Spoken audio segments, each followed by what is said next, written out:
India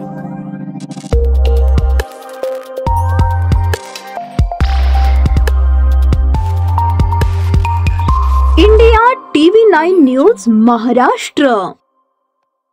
अचानकपणे पडलेल्या मुसळधार पावसामुळे दक्षिण सोलापूर तालुक्यातील मुळेगाव भागात मोठ्या प्रमाणात अनेकांच्या घरात पाणी शिरले।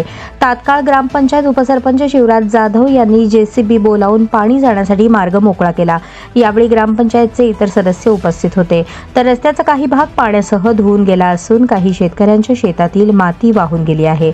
तर शेतकरी सुरेश दगडू शिंदे यांची विहीर बुजून गेली। उपसरपंच शिवराज जाधव यांनी तहसीलदारांशी संपर्क साधून पाहणी करण्याची विनंती केली असता दक्षिण सोलापूर तालुक्याचे तहसीलदार किरण जमदाडे यांनी मुळेगाव येथे येऊन झालेल्या अतिवृष्टी पावसाची पाहणी केली। यावेळी तलाठी भानवसे नुकसानग्रस्त गावकरी दिसत आहेत। यावेळी तहसीलदार किरण जमदाडे यांनी पंचनामा करण्याची रीतसर सुनावणी घेऊन सर्व शिवारात जाऊन पंचनामा करून घेऊ व नुकसान भरपाई मिळवून देण्याचे आदेश काढण्यात येतील।